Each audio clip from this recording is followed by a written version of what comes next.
आज जो हमारा टॉपिक है वो है सिकल सेल एनीमिया। हम देखने वाले हैं कि सिकल सेल एनीमिया क्या होता है, इसकी कॉज क्या है, इसका हेरिडिटी क्या है, ये कैसे पास होती है from one generation to next generation. पहले हम जानेंगे कि एनीमिया क्या होता है। एनीमिया होता है जब number of blood sales decrease होगा ब्लड में।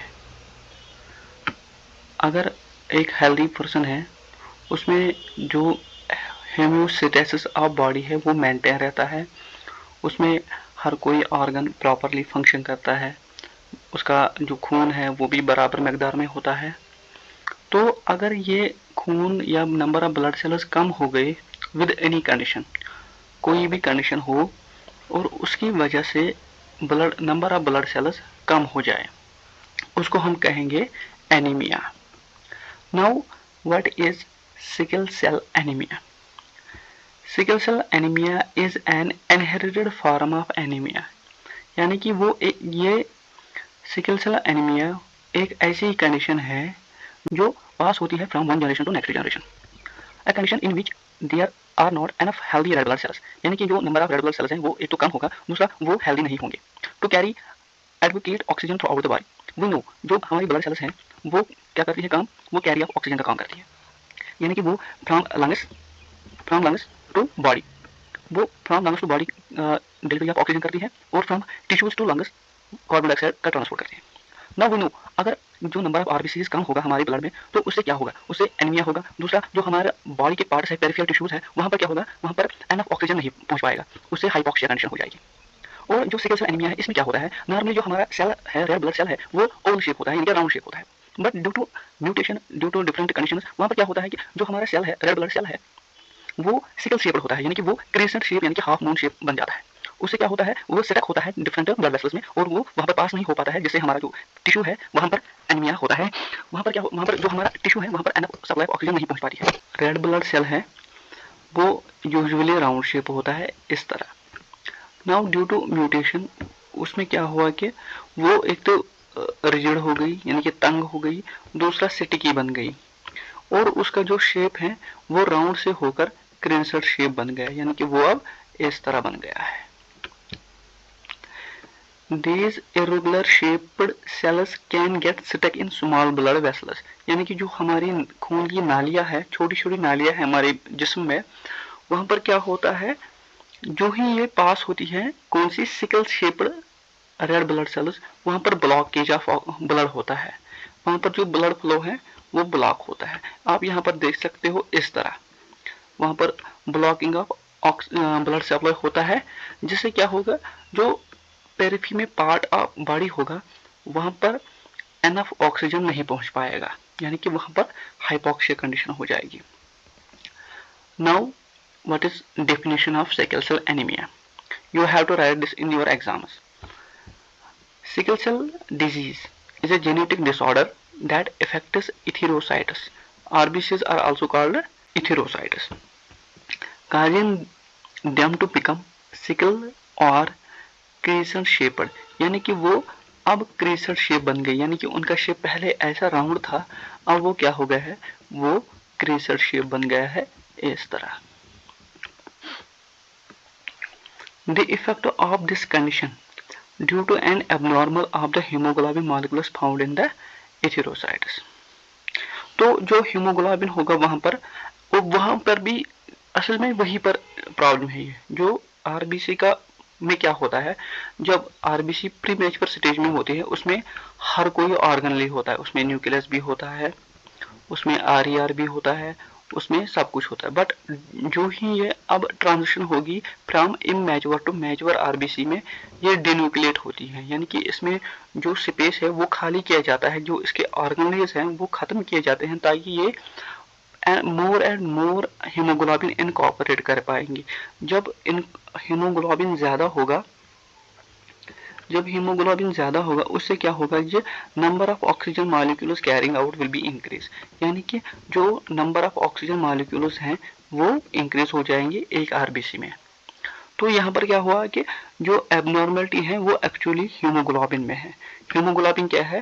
हीमोग्लोबिन एक ऐसा प्रोटीन है जो हमारे आरबीसीज में पाया जाता है, जो एक्चुअली में बाइंड करता है ऑक्सीजनस के साथ, बट वो बाइंडिंग कोवलेंट बाइंडिंग नहीं होती है, वो वीक फोर्स के जरिए बाइंडिंग होती है, क्योंकि उसको पेरिफेरल टिश्यू में जाना पड़ता है ऑक्सीजन मॉलिक्यूल को। तो हम अब देखेंगे हिस्ट्री।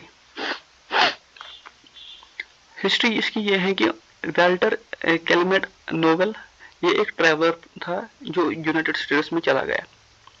वहां पर ये स्टडी क्या करने गया था? ये डेंटल सर्जरी के बारे में पढ़ने गया था, बट फ्यू मंथ्स लेटर उसको हॉस्पिटल में एडमिट किया गया क्योंकि उसको डिफरेंट रेस्पिरेटरी डिजीजेस थी। तो जब उसका ब्लड टेस्ट किया गया, डिफरेंट प्रोसीजर्स को देखने के बाद उसमें देखा गया कि जो इसकी आरबीसीज है उनमें एबनॉर्मल शेप है, वो पी शेप्ड है और इलॉन्गेटेड है। तो उससे पता लगा कि वहां पर जो ब्लड सेल्स है वो डिफॉर्मेट हुई है, उनको हम कहते हैं sickle blood cells, secular blood cells. जो उसकी ब्लड सेल्स थी वो सिकुलर थी।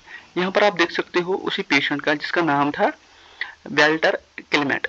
जो वाल्टर कैलमेट है उसका ये ब्लड टेस्ट है, आप यहाँ पर देख सकते हो।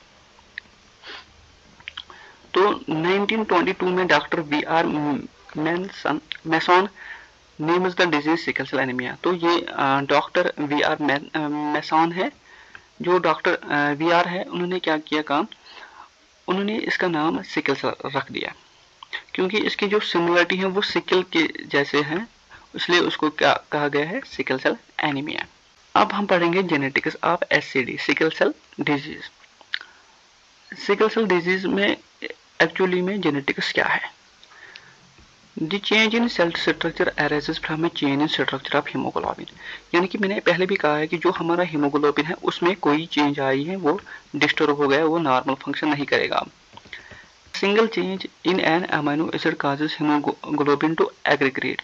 यानी कि एक बेस की वजह से क्या हुआ है कि एक सिंगल चेंज की वजह से जो हमारा हीमोग्लोबिन है वो क्या हो गया है? वो डिफॉर्मेट हुआ है। तो आप यहाँ पर नॉर्मल केस में देख सकते हैं हीमोग्लोबिन की सीक्वेंस क्या है और जो हमारा मिससेंस है उसमें क्या हुआ है। हमने already different types of mutations को डिस्कस किया है प्रीवियस वीडियो में। तो यहाँ पर आप देख सकते हो कि ये म्यूटेशन कौन सी है? ये मिससेंस है। मिससेंस कौन सी म्यूटेशन है? ये पॉइंट म्यूटेशन है। ये पॉइंट म्यूटेशन का एक टाइप है जो हमने ऑलरेडी डिस्कस किया है। यहाँ पर आप देख सकते हो कि जो बीटा ग्लोबिन चेन है उसकी सीक्वेंस है CCT। यहाँ पर आप सीक्वेंस देख सकते हो नॉर्मल और मिससेंस की। यहाँ पर जो दूसरा वाला अमीनो एसिड के लिए ट्रिपलेट है वहां पर GAG गैग है। जो गैग है वो चेंज हुआ है GTG के साथ, यानी कि वहां पर ट्रांजिशन हुआ है A to T ट्रांजिशन हुआ है। इसको हम कहेंगे पॉइंट म्यूटेशन और इसको हम सबस्टिट्यूशन म्यूटेशन भी कह सकते हैं क्योंकि वहां पर सबस्टिट्यूट हुआ है T रेस्पेक्ट टू A, यानी कि A के बदले आया है T। जो इसका अब अमीनो एसिड सीक्वेंस बनेगा, यहाँ पर ग्लूटामेट होता है यूजुअली, बट यहाँ पर क्या हुआ? यहाँ पर वैलिन आ गया है। इससे क्या होगा? जो हमारा रेड ब्लड है नॉर्मल में ओवल शेप बनेगा, बिल्कुल राउंड शेप बनेगा, बट मिससेंस में क्या हुआ है कि वहां पर सिकल शेप बन गया है। यहाँ पर आप देख सकते हो जो नॉर्मल हीमोग्लोबिन है और ये सिकल सेल एनीमिया सेल है जिसमें हीमोग्लोबिन की फॉर्मेशन डिफॉल्ट हुई है 3D एक स्ट्रक्चर है। यहाँ पर आप देख सकते हो। अब हम देखेंगे इसकी इनहेरिटेंस क्या है। तो ये यूजुअल होता है AA, यानी कि ये नॉर्मल पर्सन है।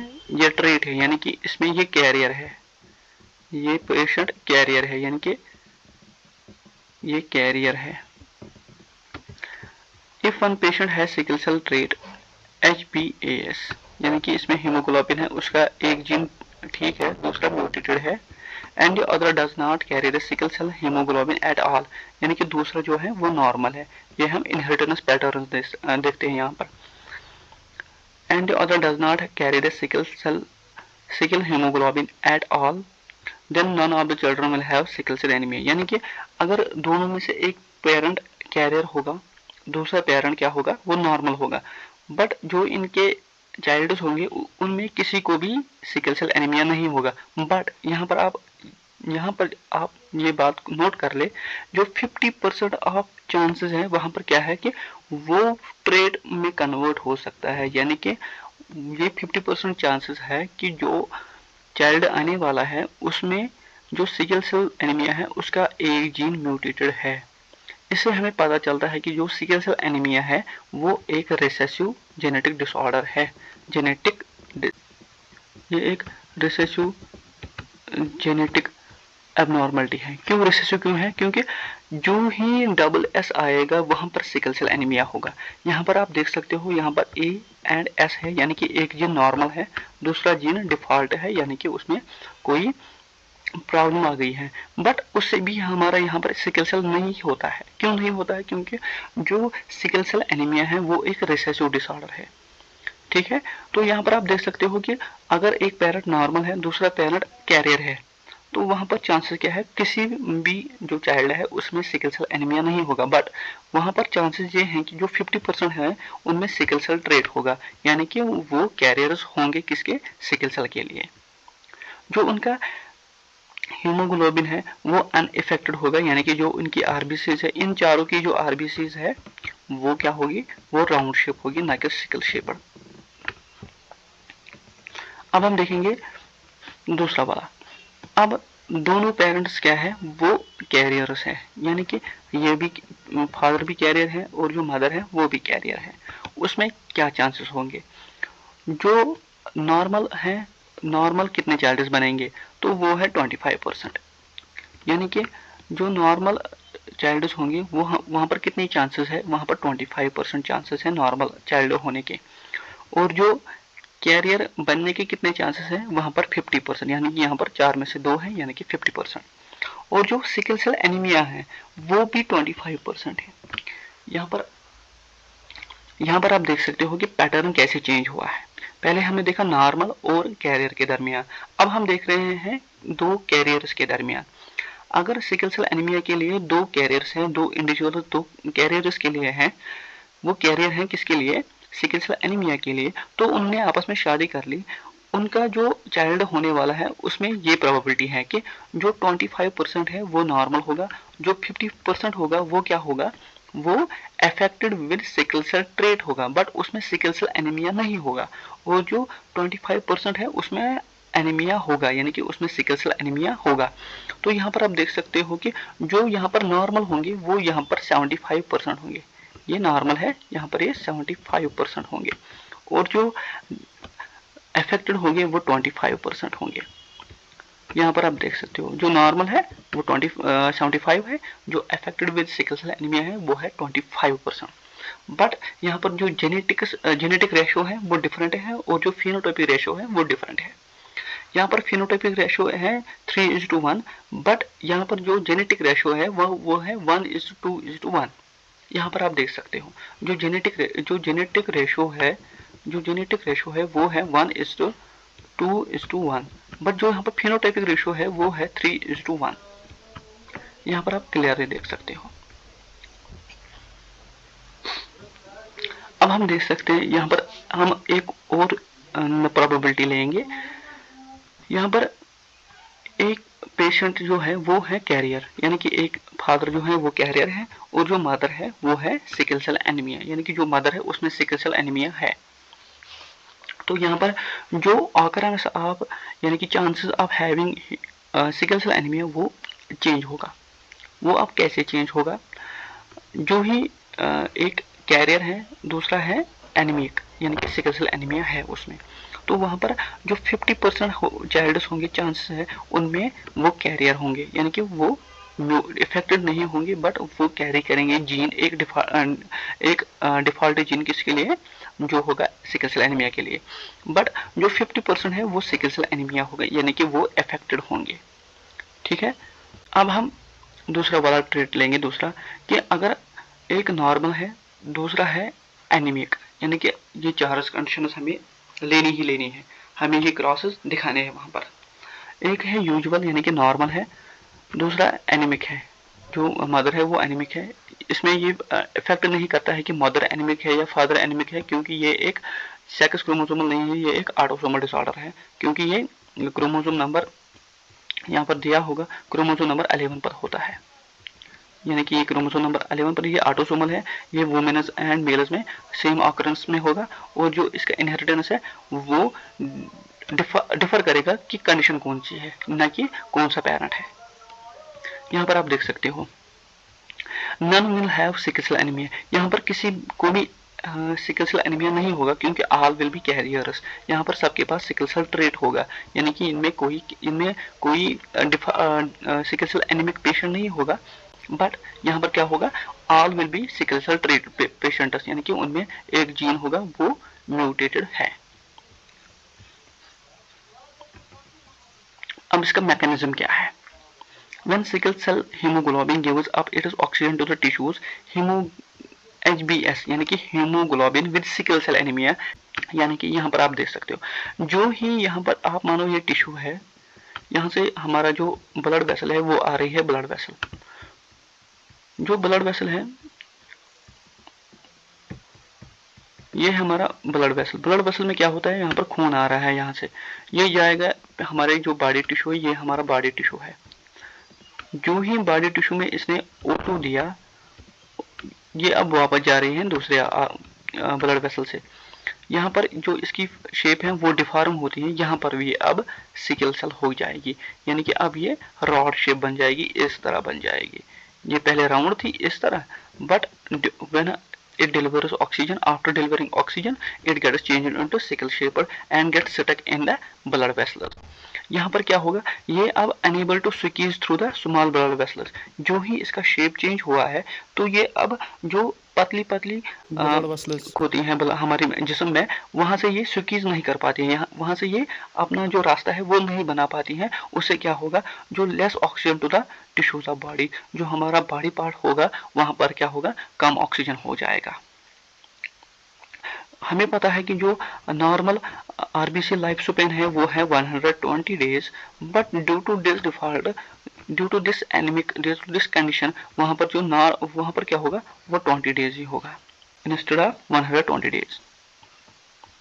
यहाँ पर आप देख सकते हो ये नॉर्मल रेड ब्लड सेल्स है, ये राउंड शेप है, ये आराम से पास हो जाएंगी फ्रॉम ब्लड वेसल्स। जो ही इसका शेप क्या, जो ही ये सिकल सेल एनीमिक होगी तो यहाँ पर इसने क्या किया काम, यहाँ पर ब्लॉक हो गया है, ब्लॉक हो गया है। यहाँ पर आप देख सकते हो जो यहाँ से खून नहीं जा पा रहा है, इससे क्या होगा, इससे जो हमारा आगे वाला यहाँ पर कोई टिश्यू होगा वो हाइपोक्सिया कंडीशन में होगा। Now we will look about symptoms. इसके सिम्टम्स क्या क्या है, यानी कि कौन कौन सी निशानियां हैं जिससे हमें पता लगेगा कि किसी पेशेंट में सिकल सेल एनीमिया है कि नहीं। दूसरा है एपिसोड्स ऑफ पेन, यानी कि उस पेशेंट में पेन होता है, उसको हम कहते हैं क्राइसिस, उसको हम क्राइसिस कहते हैं, सिकल सेल क्राइसिस उसको कहते हैं। यहाँ पर पेन क्यों होता है, जो यहाँ पर पेन होता है वो इसलिए होता है क्योंकि जो सिकल सेल्स हैं वो ब्लड वेसल्स में स्टक हो जाती हैं। Pain develops when sickle shaped red blood cells block blood flow through tiny vessels to your chest, यानी कि जो हमारा चेस्ट है, एब्डोमेन है, जॉइंट्स है, वहां पर जो टिनी टिनी क्या होती हैं ब्लड वेसल्स, उनमें से जो हमारा ब्लड है वो पास नहीं हो पाता है, उसकी वजह से क्या होता है, वहां पर पेन होता है। यहाँ पर एपिसोड्स ऑफ पेन होता है। Painful swelling of hands and feet, मैंने आपको पहले ही कहा जो पेरिफेरल टिश्यूज हैं हमारे बॉडी से, वहां पर जो हाइपोक्सिया कंडीशन उसकी वजह से क्या हुआ, यहाँ पर स्वेलिंग हो गई है। यहाँ पर आप देख सकते हो इस पेशेंट में यहाँ पर स्वेलिंग ऑफ हैंड हुई है और रेडनेस हो गई है। क्यों हो गई है, क्योंकि वहां पर जो एनफ ऑक्सीजन है वो नहीं पहुंच पाता है। और ड्यू टू दिस कंडीशन इसमें क्या होता है कि जो डिफरेंट इन्फेक्शंस की वजह से क्या होता है, फिर जब ब्लड हमारी उस बॉडी पार्ट तक नहीं पहुंच पाएगा, हमें पता है कि जो हमारा ब्लड है उसमें WBC भी होती है, वो हमारा एंटीबॉडीज भी होती है, तो उससे क्या होता है वो किसी इन्फेक्शन के खिलाफ बनती है और वो इन्फेक्शन के साथ बैटल करती है और उस इन्फेक्शन को थ्रो आउट करती है, हमारी बॉडी में से एलिमिनेट करती है। बट जो ही यहाँ पर जो ब्लड सप्लाई है वो नहीं पहुंच पाती है, उससे क्या होता है डिफरेंट इन्फेक्शंस क्या होते हैं वो यानी कि उनका जो ऑकरेंस है वो इंक्रीज होता है। जो ही वो इंक्रीज होंगे तो वहां पर हमारी जो एंटीबॉडीज है, डब्ल्यूबीसीज है, मैक्रोफेजेस है, मोनोसाइट्स है, वो नहीं पहुंच पाती हैं। जो यहाँ हमारा बॉडी का डिफेंस सिस्टम है वो काम नहीं कर पाता, क्योंकि हमारा जो सप्लाई है वहां पर भेजने का वो ही ब्लॉक है। उसे क्या होगा, डिफरेंट टाइप्स ऑफ इन्फेक्शन भी हो सकते हैं।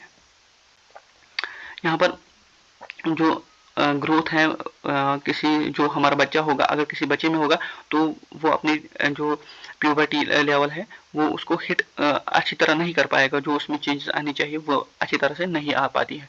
जो ये पेशेंट्स हैं सिकल सेल एनीमिया के पेशेंट, उनमें विजन प्रॉब्लम भी होती है। विजन प्रॉब्लम क्यों होती है, क्योंकि जो हमें पता है कि जो हमारी आई है उसमें टीनी टीनी ब्लड वेसल्स है, ताकि वो हमारी जो आई है उसको एनफ ब्लड सप्लाई पहुंचा पाए।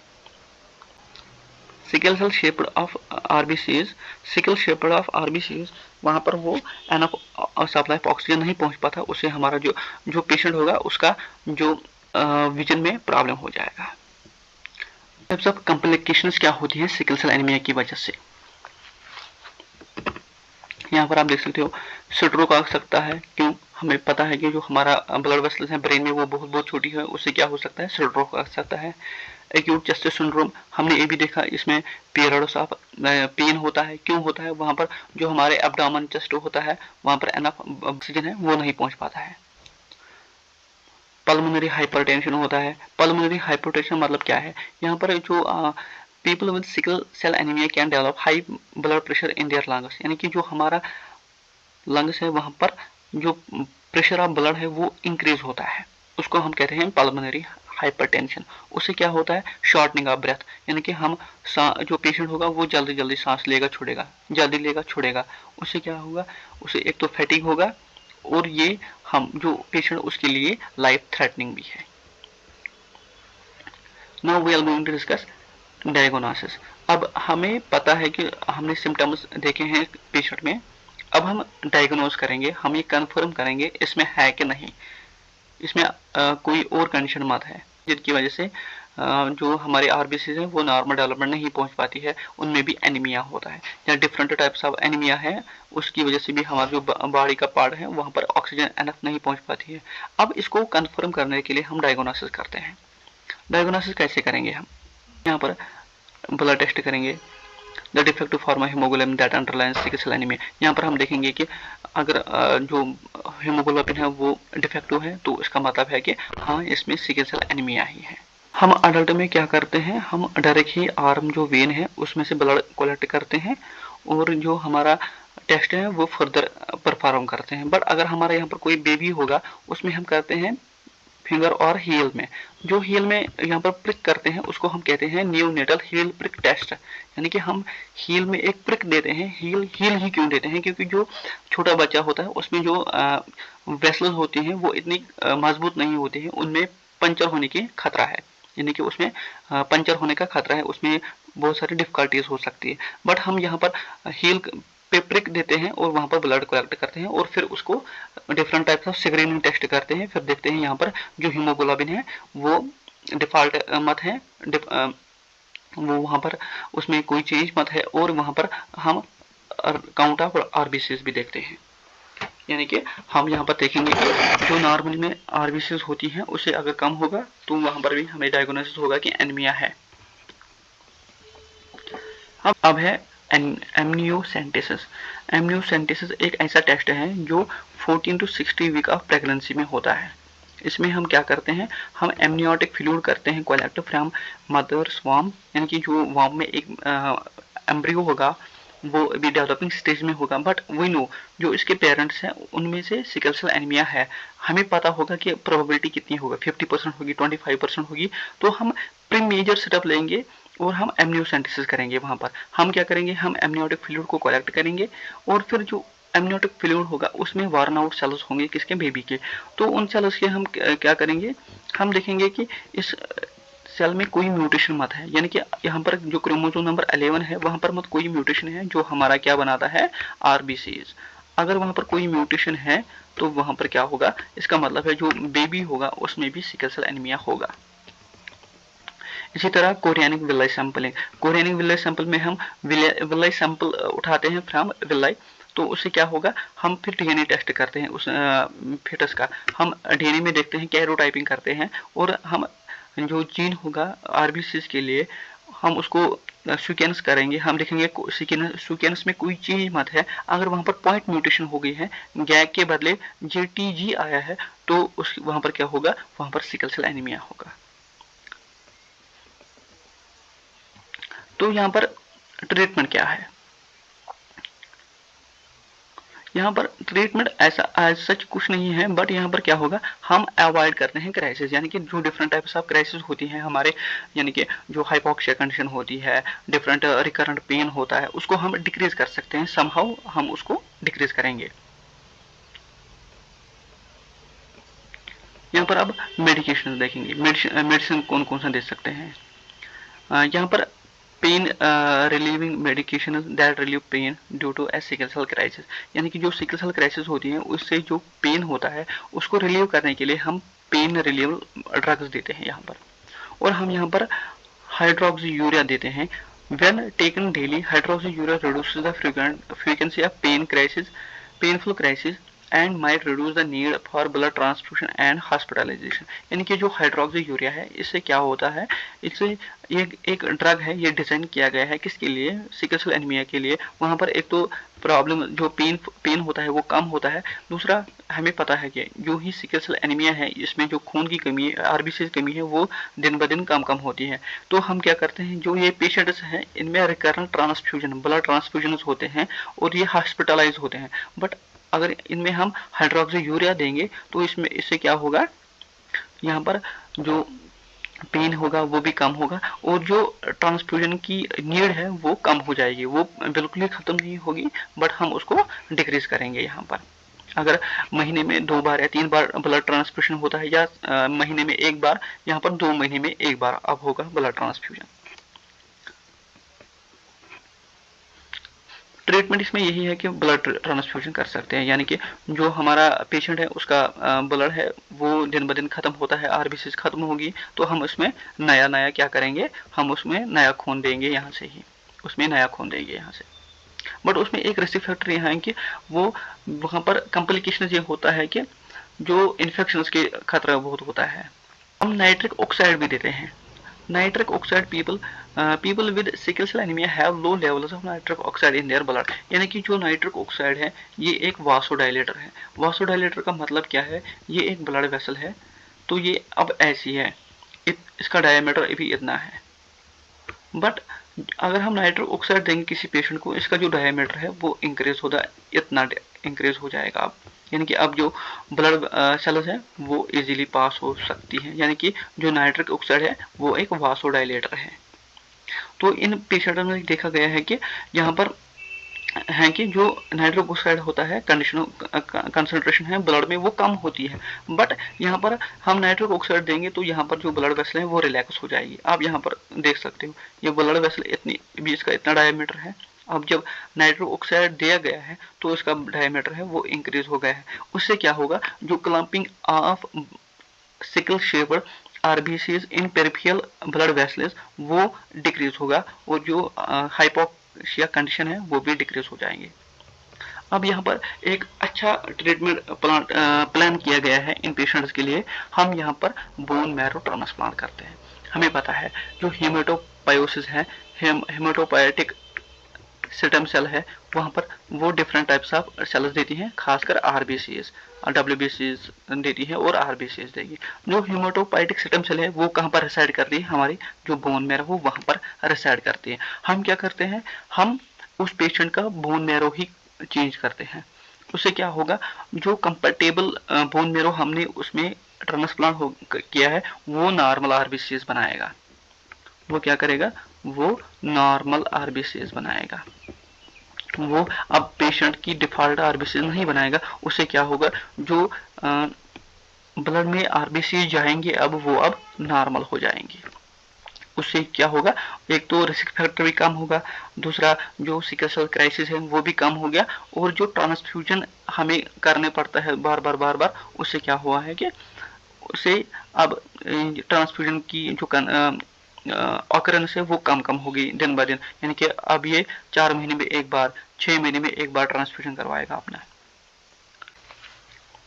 यहाँ पर रिसर्चर्स सोच रहे हैं कि वो एक नॉर्मल जीन करेंगे इनकॉर्पोरेट, किसमें, बोन मैरो जो हेमाटोपोइटिक स्टेम सेल है उसमें एक नॉर्मल जीन करेंगे इनकॉर्पोरेट इसी पेशेंट में। तो उससे क्या होगा, जो उससे आने वाले आरबीसीज हैं वो नॉर्मल बन जाएंगे। ये था सिकल सेल एनीमिया। अगर इसके बारे में आपका कोई भी क्वेश्चन होगा वो आप कमेंट सेक्शन में डालेंगे, हम उसका आंसर देने की भरपूर कोशिश करेंगे।